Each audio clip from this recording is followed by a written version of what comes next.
Being that we are Bethesda, everything gets a bit big, so as of last week, we're over 200 endings. That is not an exaggeration. These NPCs are not scripted. That is not an exaggeration. Fallout 76 is by far the largest project that we've ever done. It encompasses parts of the studio in Maryland, Austin, Montreal for Bethesda Game Studios, as well as we're getting a lot of help from other parts of Bethesda. Some of the great folks at id Software, Arcane, ZeniMax Online, and so it really is a huge undertaking, not just for us, but all parts of Bethesda. Welcome everyone to Bethesda Land. Yes, Bethesda Land. A place of adventure, innovation, wonderment, but above all else, Making the same game over and over again.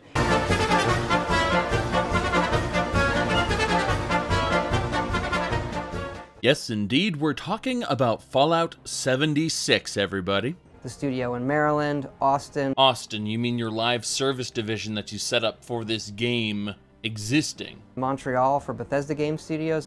Oh, Montreal, the people who helped do Skyrim Special Edition, handle the porting. Some of the great folks at id Software. So you mean that the people at id Software helped you work on this? The people who made Doom 2016. Arcane. So you're saying the people from Arcane Software who brought us Dishonored and Prey also worked on this? ZeniMax Online. So wait, Elder Scrolls Online, a successful and fairly high-quality video game made by ZeniMax Online Studios in a fork of the Hero engine, helped you make Fallout 76. Not just for us, but all parts of Bethesda. Are you kidding me? Are you really telling us that you had the help of all these studios, and this was all you could accomplish? Or perhaps this is another one of Todd's lies? I'm sorry, but no one here can possibly think Todd Howard is honest anymore. I realize him lying is a meme, but come on now. There are people who went to my Fallout 76 video and tried to defend that game with this interview. What's wrong with you? There is absolutely no way these illustrious studios, some more illustrious than others, I assure you, could have produced this flop. I am fake betting you all the money in my pockets against all the money in your pockets that Bethesda Game Studios proper produced The World. They did it really quickly. That's why there are floating trees and rocks and bushes in certain places and holes in the world you can fall through and stuck spots, because they made it really quickly. And then they tossed the whole thing over to Austin. Any kind of help they received from these other studios was probably consultation. Someone looked at the code and said, no, you did it wrong, go fix it. I cannot imagine the end product being the way it is if all of these studios were working together, unless we get too many cooks in a kitchen problem, in which case management is to blame. But isn't management always to blame with these large corporations? Think about that for a moment. So let's go back a couple years to an E3 presentation. Bethesda Land, a circus of events from various studios. It was an unprofessional celebration of everything Bethesda has published and has become popular. No, Brink, you don't get a moment in the spotlight because you were never popular, even though Bethesda did publish you. We got a trip back to all their popular franchises. They told us about the best thing ever, the Creation Club, where mod makers would be given the chance to join the Creation Club and produce content for Bethesda. We found out later Bethesda would pay them a flat fee for the product and then take ownership of the product, and that would be it. That would be the end of their business relationship. There would be no form of ongoing payment via royalties or anything like that. No, this is just a bog standard contract, it turns out. Although we found out later a good chunk of the content was planned to be produced in-house from the beginning, and the few mod makers who were contracted as full Creation Club members, as it were, produced a very limited amount of content. So, again, a good chunk of the content was in-house. So, let me explain how this works. There was a video game called Two Worlds 2, which was a deeply flawed game, but it was still a really good, almost Oblivion/Skyrim-like, I guess. And it had mostly positive reviews for a time. 5 or 6 years after it was released, they patched in microtransactions. Yes, you paid for the game, but now you have the opportunity to pay for stuff in the game. Your original purchase wasn't enough, and the internet jumped all over this, and Two Worlds now has a mixed rating, with people constantly reminding you of the contemptible actions of the publisher/developer. See, Bethesda, they did the same thing with Fallout 4 and Skyrim with the Creation Club. They pulled a Two Worlds, and then people pointed at it and screamed, paid mods. Bethesda shook their heads and said, no, these are micro DLCs. Yes, their defense was they pulled a Two Worlds 2. The same thing Two Worlds got crucified for was mostly ignored because people were too busy arguing whether it was paid mods or not. Bethesda won this round.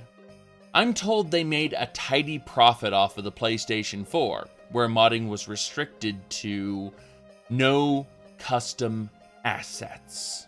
Now I know you, the reasonable viewer, may be thinking, nobody would ever pay for microtransactions of mods when better versions are up.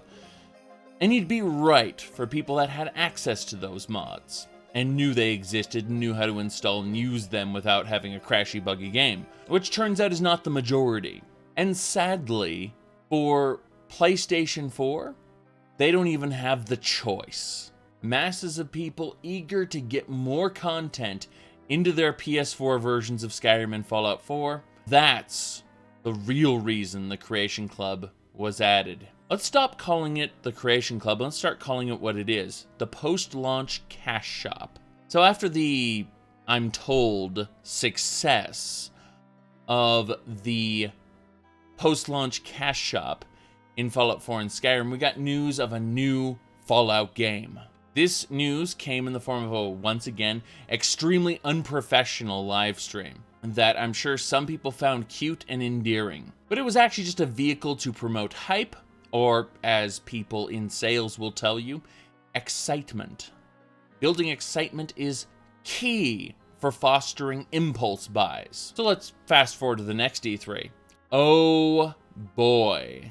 I read on the internet that our games have had a few bugs. I did. I read it on the internet, so it's true. At the same time, much of the internet was saying, oh look, Todd Howard is being self-aware. He's making jokes about his own company. This is so funny.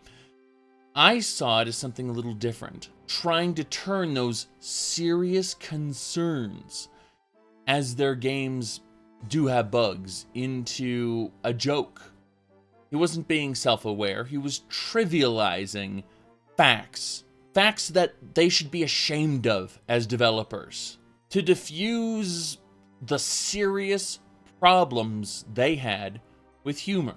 His chickens came home to roost with Fallout 76, but we're getting ahead of ourselves. He talked about Fallout 76, and in the interviews surrounding E3, he said that Fallout 76 was the most ambitious concept they'd ever worked on. And that's how you know Todd Howard wasn't around yet for Elder Scrolls 2 Daggerfall, because that was Bethesda's most ambitious game. And while they may or may not had the ambition, that's debatable, I'm personally convinced that Fallout 76 needed more time in the oven. Everything about it says slapped together. Don't get me wrong, I enjoyed the game for about 60 hours, but if you talk to a large portion of the player base, they don't hate Fallout 76 because it's cool to hate Fallout 76. They have very specific reasons. This is the part of the video where I once again do what I've done 1,000 times before. I talk about Fallout fans. People ask, why is the Fallout fandom so toxic? It's because we have 3 or 4 fandoms that all call themselves the Fallout fandom. Aside from the fact that fandoms in general are bad, dissuade individualist thinking, we'll start explaining this by generalizing a bit. Obviously, there are exceptions to every rule, but we're going to talk about those rules for a second. So the first group we have are the vocal minority, who loved Fallouts 1 and 2. Fallouts 1 and 2 were top-tier RPGs, with the most memorable characters, storyline, and player options. We're talking choices and consequences out of the entire franchise. I played them, I can appreciate them, but I don't care for the combat system, so I don't care for them as video games. I remember them fondly, probably won't replay them. Next, we have a good chunk of players who either became fans of Fallout or discovered Fallout, and in general just love Fallout 3 and or New Vegas. They have a tendency to fall more on the New Vegas side, as a majority of players who entered in just at Fallout 3 found tremendous upgrades to not only the general gameplay, but also the choices and consequences that New Vegas brought to the table. Unfortunately, New Vegas was a buggy, glitchy mess. When it came out, it took patches to fix. But still, there's a reason Fallout New Vegas is the darling child of the Fallout series. It's because they took Bethesda's Fallout 3 style game and made it better. They added more to it. Then we have the players who entered the franchise at Fallout 4. These players tended to be the most receptive to Fallout 76, but still, the lack of a central story that involved the player with actual characters you spoke to, actual NPCs, going with an ongoing story that doesn't just involve listening to audio logs, rubbed the majority of Fallout 4's player base the wrong way when they dove into 76. You see, every step since Bethesda's acquisition of the Fallout brand from Interplay has pissed off more and more of the previous fans, with the exception of New Vegas because it was licensed by Obsidian, and a good chunk of Obsidian was Black Isle Studios employees, you know, the people who did Fallout 2. So a lot of classic fans looked at Fallout 3 and said, what has this franchise become? And then they saw things they liked about the old Fallouts in New Vegas. That's perhaps why Fallout New Vegas is, I think personally, overvalued in the community a smidgen. It's a game that needed more development time and more resources, but that'll be a different video, I think. It's just, Fallout New Vegas could have been way better than it was. It's still the best, in my opinion, but the best doesn't mean living up to its potential.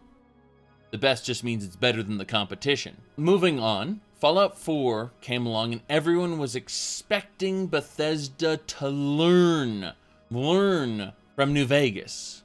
Learn from Obsidian.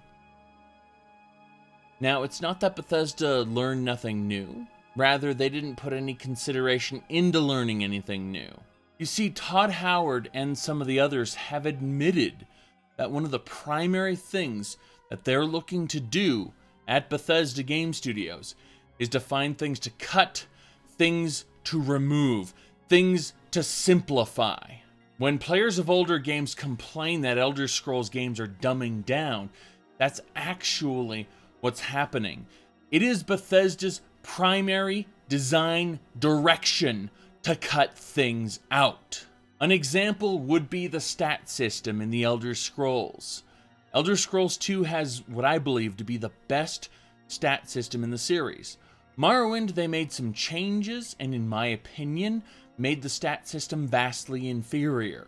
This trait was exacerbated in Oblivion, And rather than fixing it in Skyrim, they simply cut the entire thing out. I could go on explaining elements they cut out besides stats, but that's a good example. This design direction can be seen repeating over and over within Bethesda moving forward. So what Bethesda presented at E3 was this survival-oriented game, where they boasted about not having any human NPCs as if that were a good thing, saying this is a game where you can make your own fun. Whereas I explained another game where they tried the same concept and it failed miserably. They didn't learn from the past. In fact, Bethesda seems ardently against learning from other developers, as we've already explained. So the fact that another game failed to do make your own fun didn't dissuade them from going gun-ho with that in Fallout 76. And those were Todd Howard's words, by the way, make your own fun. I made my own fun in Fallout 76 for a while, with friends, alone, what have you. But that dried up really, really quick, almost as if Fallout 76 was a shell of a Bethesda game, a fraction of what a normal Bethesda game would contain. And that's unfortunate, because the parts I found enjoyable, I found really enjoyable. So, a huge number of people from classic Fallout, the middle generation of Fallout 3 and New Vegas, and the newer Fallout 4 generation, countless people determined that this new Fallout game, Fallout 76, was not for them. I should know, they told me in comments and on live streams, and everywhere they had the opportunity. Hundreds upon hundreds of people told me that, and if that's from my small sample size, imagine what the larger YouTubers were getting. I mean, it was a pretty strong voice of the people going on there. There was an open bias against Fallout 76 before the game had even come out. In order to turn these speculations around, Bethesda gathered up YouTubers and other people from popular gaming websites and held a press event. If you've seen those really scummy Call of Duty boot camps and things of that nature, this is an extension of that, where they flew everyone out to West Virginia, put them up in an expensive hotel in various events, and then at the very end of their stay gave them 3 hours playing Fallout 76, asking them then to make videos about it. It worked in the sense of getting several people on board to talk up the game for the beginning, but eventually the honeymoon phase ended and people saw the game for what it was. They weren't jumping on a hate train. They were simply sobering up to reality. You see, the whole point of that press event was to build excitement. I'm sure many people did get excited about Fallout 76, but in the comments of their videos, in the comments of my videos, in many Discord servers, on Reddit, everywhere, people said the equivalent of this game looks like garbage. Yes, there was an occasional evangelist defending it, saying, I will enjoy this game and they be damned. As for me, I rarely judge games based on graphics. I played text-based games, 2D side-scrolling platformers with an 8-bit style. I don't care about graphics, and I know graphic designers go, you don't care about my work. But it's true. I mean, as long as the art style is internally consistent in the product, I don't care if it's a low-grade 8-bit style or photorealism. It doesn't matter to me as long as the gameplay is good. So I looked at this and I said to myself, okay, this looks like more Fallout 4 and that's neat. But I knew damned well that 3 hours of random folks running around wasn't going to tell me anything about it. And yes, that is a cat meowing in the background and will continue to do so. The cat is trapped because we're working on a different part of the house and the cat can't be allowed to get near wet paint. Now, I did a video on what I called the Bethesda Game Changers after this was all done, because while they were in West Virginia, I was on a cruise ship to Mexico with my wife. So fast forward to the start of the beta. Although the beta wasn't really a beta at all, they only allowed players to play the game for limited amounts of time. The people in the beta had to pre-order the game to get access to the beta. In short, it was early access, not a beta. Their explanation for the limited periods of time was it was a stress test. But you know how to handle a stress test, right? You open up the game to the public.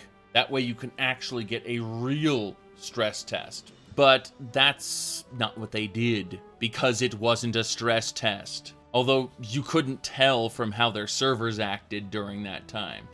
I personally didn't pick up the game until it was officially released. You can find my entire opinion on the game itself in a YouTube video I'll have linked below.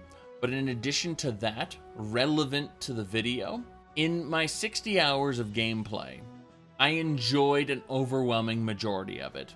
I had fun. But I also found the game world a buggy, glitchy mess. As I explored the world, I found sections had, like little floating grass and rocks and stuck spots.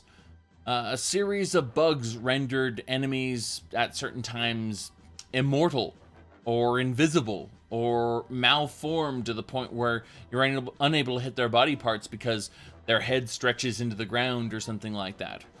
I mean, the T-posing zombies, everyone's seen video of that online, but I've seen far more disturbing stuff. That just rendered the gameplay impossible. Finally, we got the crashed desktop issues that started originally in the first 40 hours, only a couple of them, but toward the last 10 hours or so, after they got a couple patches under their belt, got much worse. While most people rightfully blamed Bethesda, some people began to try to find a scapegoat for these issues and fixated on the engine. Those people don't know how game engines work. Todd Howard earlier had replied concerns about them using the same engine, saying that Starfield and Elder Scrolls 6 will use the same engine because they're comfortable with the engine, they can build worlds in it really, really fast.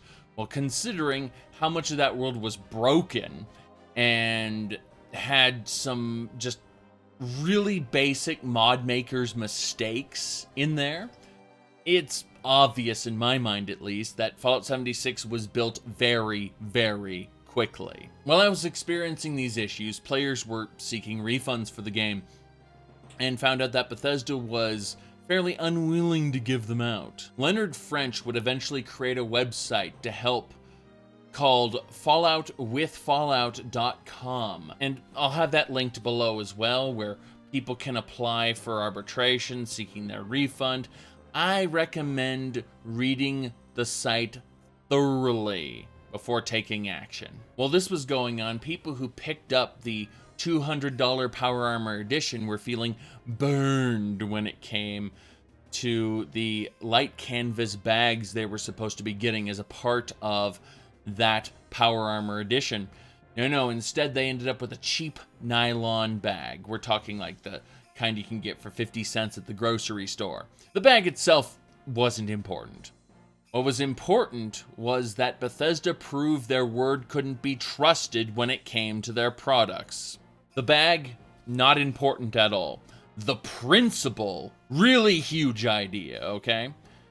And there are people who trivialize it and say, they never promised to deliver the bag. What are you talking about? If you can't deliver what is listed on the box, what is listed on the website, then your word is no good, okay? You'd be like me, who says I will release a video next weekend and I release it 2 or 3 weekends later. You would be as credible as me, and that's how credible Bethesda is right now. Their word isn't good for anything. Bethesda's original excuse was that reproducing the prototype was too expensive. Of course, add insult to injury, pictures came in of bags that people who were flown in for that Fallout 76 pre-press event type thing, the bags they got were made of actual canvas. It sent a message loud and clear that Bethesda values their influencers or marketing assets more than they do their paying customers. And while I understand deep down that's probably the stance a company should take, you don't let the customers know it. Remember the concept the customer is always right? You treat the customer as if they're right. So after a back and forth, they eventually gave in and are now producing canvas bags for their customers. At least customers who present a proper proof of purchase. if you threw your receipt away or the receipt didn't come out properly in the scan, they're not going to give you one. You're supposed to contact your retailer and have them give you another receipt. Good luck with that. But to people who submitted the form properly, they are poised to receive canvas bags. Same canvas bags they thought they didn't actually have to give out to customers. Turns out fulfilling their end of their own advertising was a bit of a bitch, wasn't it? So while this was all going on, Fallout 76 was getting updates, just like the developers promised. The first major update to Fallout 76 was almost as big as the actual game. You see, a normal patcher for an online game opens up the archive, patches certain files, and closes the archive. Fallout 76's patcher was replacing the archive whole. Add to that, the release version had a bug where players rebinding their take photo button didn't see a change in the user interface after they rebound the key. So instead of fixing that bug, they patched out the ability to rebind that key. You can only use the default one now. Players would also find that patches were making other changes to the game, unlisted changes, ones that didn't get noted. So they spoke up loud and clear that this was unacceptable, and they wanted proper documentation about what was changed. You know what every other modern game does in the world. So Bethesda went back and fixed the patch notes for the first patch, retroactively adding all the stuff that they changed, or at least what they're willing to tell us they changed. And although this last part isn't confirmed, because I've uninstalled the game for now, but the people I talk to are telling me that bugs and crashes have gotten worse the longer they play, and I'm gonna lock that cat up, I'll be right back. And although this part isn't confirmed because I've uninstalled the game for now, but the people I talked to were telling me that bugs and crashes have gotten worse the longer they've played. And they have to restart every couple hours or so in order to keep playing. Contrast that to another one of my friends who's having no issues at all, and it paints a picture of inconsistent quality levels and insufficient bug testing. Fallout 76, not enough testing, rush landscape, lies about who worked on it.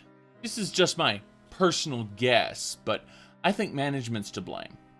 I have a feeling that this product was pushed out to market with an unprecedented number of good enoughs. Administration of it was thrust upon Battlecry Studios, the former Battlecry Studios, who are now the Austin branch of Bethesda, their live service division. I suspect they were ill-equipped to deal with Bethesda's trademark creation engine. I suspect that they farmed out the user interface, so they are having trouble properly adding new UI elements or fixing broken UI elements. They may have brought someone in now, after the fact, but it looks to me as if they have insufficient staff to deal with their problems. Really, they do not need a new engine, but they do need software engineers to delve into and rework sections of that engine. They needed to do it years ago, not at or after the release. Bethesda has accrued an unprecedented amount of technical debt, problems that they applied band-aids to, when they really need to go back and rewrite huge sections of this thing. Now, I expect management either didn't hire competent programmers who could rewrite things, or isn't giving those programmers the time and freedom to fix what needs to be fixed from a fundamental level. Rather, band-aid it. Good enough, right? We don't want to hear anything about reworks here at Bethesda. Spend as little money as possible, get the maximum result. That's what we're talking about. They're pulling a modern Blizzard. Bye, Heroes of the Storm developers. So now, Fallout 76 is heavily discounted, with Bethesda claiming they had no sales target, they had no goal numbers, which sounds like a bold-faced lie when you think about it enough. However, there's an alternate way of thinking about this. The game has an Atom store, And when you take into account that after you've gone through all of the one-time challenges and you only have the repeatable challenges left, I'm told you can earn about, 300 atoms a day? Something along those lines? Maybe more? Whereas it takes about 1,600 atoms to buy one of those items, you know the special items in the Atom Store that have 2 days left on them, where you can't possibly earn that many atoms in that amount of time because they know what they're doing and they want you to buy atoms. Buy atoms. This slick monetization strategy in a free-to-play game, I would scoff at and say I don't like it, but I accept it. Fallout 76 isn't a free-to-play game. They charge people the full price and then include free-to-play mechanics and mechanisms. If they didn't have a goal amount to sell, then they should have just made the game free-to-play from the onset. Otherwise, well, we know what kind of company Bethesda is now. So on top of everything I've mentioned before, they've nerfed EXP gain in newer patches. This discovery is on top of a different discovery that lunchboxes, aka Fallout Shelter's version of loot boxes, exist in the game's files. They just aren't turned on right now, but they likely could be in a future patch. This paints a grim picture for Fallout 76's future. A game that, again, I enjoyed for the majority of 60 hours. And money-wise, I got my investment back in YouTube material. Just when we thought the Bethesda Circus was wrapping up, the game advertisements were held. Some people refer to that as the Game Awards, but I will always call them the game advertisements. Well, the game advertisements featured an announcement by Obsidian, the people who made Fallout New Vegas, about the Outer Worlds. In addition to the original trailer, we also got an associated YouTube channel that put out some raw gameplay. The gameplay looks really much spot on New Vegas, but with a futuristic sci-fi space theme instead of Fallout's grim future.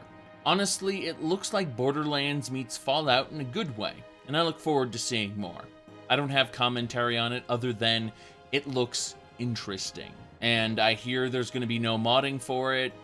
Disappointing, but I guess they can't unseat Bethesda in one try. They have to see if they can make a go of this, and if it turns out to be a successful franchise, they'll branch out from there perhaps. Or maybe not. See, rumor has it that Obsidian is set to or already has been acquired by Microsoft. Obsidian was apparently, if rumors are true, believed to be hurting for money. So, with the Microsoft money, they can create one great RPG before, like all other studios that are acquired, slowly succumb to the corruption of their parent company and become shells of their former selves, BioWare. Not saying that'll happen to Obsidian, but we can't deny that it's happened in an overwhelmingly high number of other studios these days. It's just something we need to keep in the back of our mind as a reasonable expectation that they're going to degenerate over time. I, for one, am looking forward to playing The Outer Worlds. Even if it doesn't get mod support, I suspect I will get a lot of enjoyment out of it. Now, as for Bethesda, I want you to think to the future. Think to Starfield, a game that Todd Howard said was already playable prior to Fallout 76 coming out. When Todd Howard simultaneously said that all of Bethesda Game Studios' resources were all focused on Fallout 76. A little bit of a contradiction there, isn't it? Honestly, I think those two statements have as much weight as Todd Howard saying that Arcane, id Software, and ZeniMax Online Studios helped them with Fallout 76. I don't trust Todd Howard. He has earned his reputation in fact. He's a Peter Molyneux at this point. I don't know what his Goddess Wars is going to be, but just you wait. I mean, let's go back to that E3 again, where Todd Howard said, oh, our games have bugs, I read it on the internet, so it must be true. Todd Howard's an administrator. He tells the real developers what to do. I suspect that no small portion of Fallout 76's troubles are due to him, either by his support, lack of support, or worse, and this is worst case nuclear scenario here, where he's unable to do anything because his superiors are calling the shots and they're overriding his decisions as director. But I honestly want to just pin this on Todd Howard, personally. Those are my feelings anyway. Considering he's lied so many times before. Is he just a PR mouthpiece like Pete Hines? Can't tell you, but just think about it. It's just something you need to keep in the back of your head next time he utters anything out of his mouth. He's a confirmed liar. We don't actually know anything about the intentions of Bethesda. And if a kindly developer wanted to reach out and talk to us, here's the rub. Bethesda uses non-disclosure agreements, up and down, from the lowliest of beta testers to their core developers. That means that if someone did tell me things, I couldn't provide proof, a name, or anything that would reveal that person's identity to Bethesda. Or Bethesda could go after them for breach of contract. It would be a civil lawsuit and those people would lose. Kind of draconian, isn't it? So, as a result, you will hear nothing from Bethesda except for the same tone-deaf public relations from Pete Hines and Todd Howard. I'd like to wrap this video up with a comment someone had. They mentioned Bethesda's going into full damage control mode. I'm here to pose a question in response to that. What damage control? Other than fulfilling their buyer's contract obligation, because when you order a product, you are entering into a form of contract with the seller, okay? Well, what happened was they failed to fulfill their end of the contract. They delivered a nylon bag when a canvas bag was required. So they are now working to fulfill their end of the contract. Other than doing that, to avoid lawsuits or Federal Trade Commission fines, what have they actually done as far as damage control goes? I'm not talking about the community managers on Reddit that exist to say, we are listening, because that's their job as community managers. Community managers don't score any points for a company. Community managers are there to manage the community. They are managing you. So what have they done?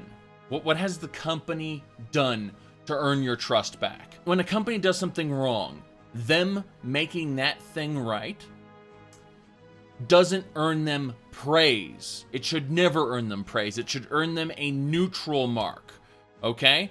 They did a bad, then they undid the bad. Where's the good? Where's the above and beyond to get us back to a positive state?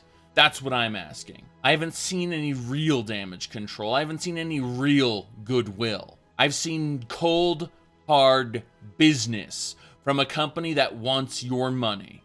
Go look at my Bethesda prediction video from March of this year. I mentioned what Fallout 76 was going to be. I just didn't realize that it was due to such high levels of incompetence. I guess we all learned something.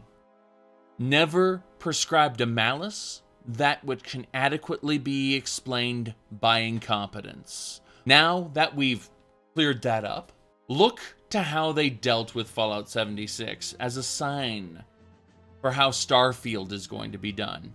Perhaps, however, the Outer Worlds will give them the kick in the rear they need to actually put some love into the game and start listening to their community and start paying attention to the failures of other developers. Whatever happened in Fallout 76 simply cannot continue. And yet Fallout 76 is getting worse all the time from what I've seen. So thank you all for watching. Check the links on screen for more content, and I will see y'all next time. Oh, and live streams on twitch.tv/Zhakaron. Expect more of those.